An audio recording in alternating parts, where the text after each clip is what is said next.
નમસ્કાર સર્વ દર્શક મિત્રોને મારી શ્રી સિદ્ધિ વિનાયક ગુજરાત જ્યોતિષમાં આપ સૌનું સ્વાગત છે. આજનો વિષય છે અંકનું જ્ઞાન.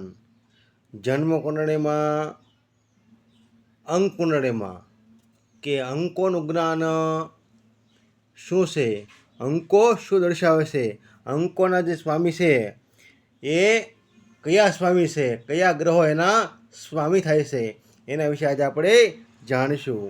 તો આજનો વિષય છે અંકનું જ્ઞાન.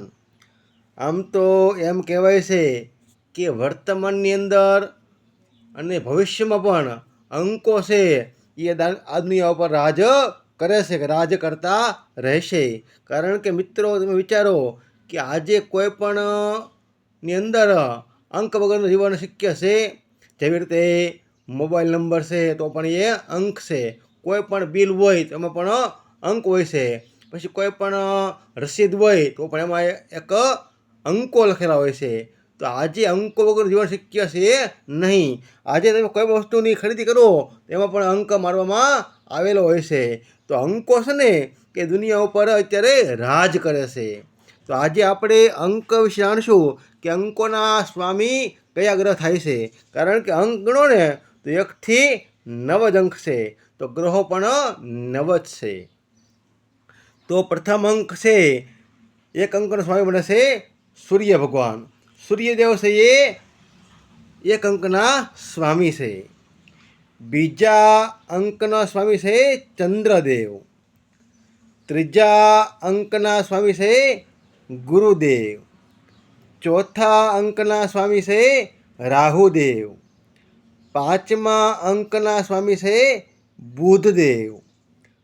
છઠ્ઠા અંકના સ્વામી છે શુક્રદેવ. સાતમા અંકના સ્વામી છે કેતુદેવ. આઠમા અંકના સ્વામી છે શનિદેવ. અને 9મા અંકના સ્વામી છે મંગળદેવ. આવી રીતે 1 થી માંડી અને 9 અંકો રહેલા છે. એમાં જ એના જે અંકોના સ્વામી જે ગ્રહો થાય છે એ આવી રીતે એના આધિપત્ય ધરાવે છે.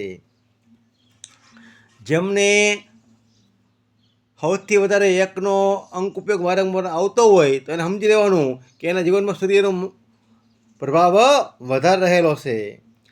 કોઈ વ્યક્તિને જીવનની અંદર 2નો અંક વધારે આવતો હોય તો એને સમજવાનું કે ચંદ્ર પ્રભાવ એની ઉપર વધારે રહેલો છે. 3નો અંક આવતો હોય જીવનમાં વધારે તો ગુરુનો પ્રભાવ રહેલો છે. 4નો અંક આવતો હોય જીવનની અંદર વધારે તો રાહુનો પ્રભાવ રહેલો છે. 5નો અંક વારંવાર આવતો હોય તો બુધનો પ્રભાવ રહેલો છે. 6નો અંક આવતો હોય વારંવાર તો શુક્રનો પ્રભાવ રહેલો છે. 7ના અંકનો વારંવાર જીવનમાં જોવા મળતો હોય આપણને તો એનો માનવાનું કે કેતુનો પ્રભાવ આની પર વધારે રહેલો છે. 8 અંકનો જીવનમાં વારંવાર એનો ઉપયોગ થતો હોય તો એના સ્વામી શનિદેવ છે. તો જીવનમાં શનિદેવનો પ્રભાવ રહેલો છે.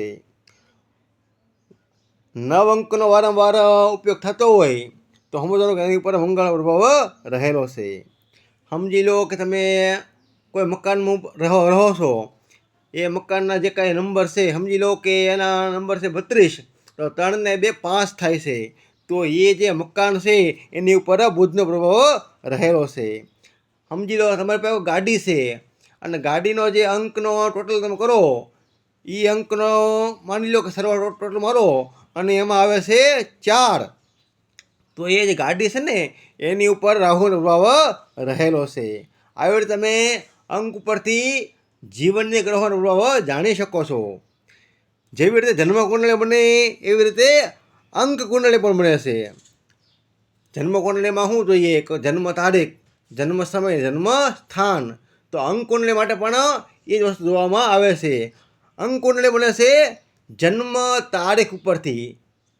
જેની જન્મ તારીખ હોય એમાંથી એનો મૂળાંક કાઢવામાં આવે છે. એટલે કે જન્મ તારીખના જે અંકો હોય, જન્મ તારીખ, એનો મહિનો, એની સાલ, એને બધા ટોટલ મારો, એમાં જે અંક નીકળે એને કહેવામાં આવે છે મૂળાંક. તો એ પહેલાં એક મૂળાંક કાઢવાનો હોય છે. પછી જેવો જન્મ થયો હોય એ સમય નોંધવાનો હોય છે કે આનો જન્મ રાતે 12 થી 2ની વચ્ચે થયેલો છે, 2 થી 4 ની વચ્ચે થયેલો છે, 4 થી 6 ની વચ્ચે થયેલો છે, 6 થી 8 ની વચ્ચે થયેલો છે, તો એમાં એક નંબર આવે છે. એ નંબર મૂળાંકમાં ઉમેરવાનો હોય છે. એનાથી બને છે અંક કુંડળી બને છે. અંક કુંડળીમાં જુઓ તો 1 થી 9 સુધીમાં 9 અંક સમાઈ જાય છે. તો બીજા જે 3 ખાના છે એ ખાલી રહે છે. તો અહીંયા પણ એ ફરીવાર રિપીટ થાય છે.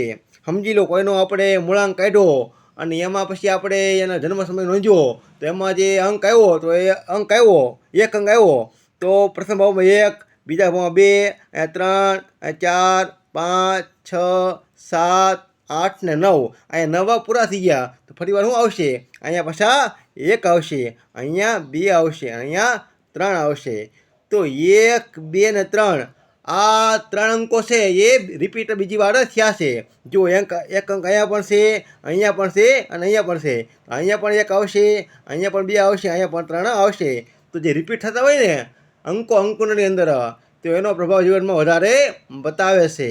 આપણે એનું માર્કિંગ કરી શકીએ છીએ. સમજી લો કોઈનો આપણે મૂળાંક કાઢ્યો, ત્યારબાદ એનો જન્મ સમયમાં જે અંક આવતો હોય એમાં ઉમેરો અને સમજી એમાં આવે છે 5, તો અહીંયા 5 આવશે, અહીંયા 6, 7, 8 ને 9.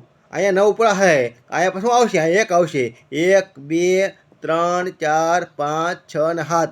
આવી રીતે અંક કુંડળી બને છે.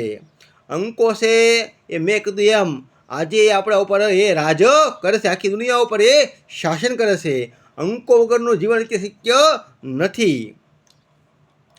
જો મિત્રો તમારે પણ અંક કુંડળી બનાવી હોય તો મને આ નંબર કોન્ટેક કરી શકો છો.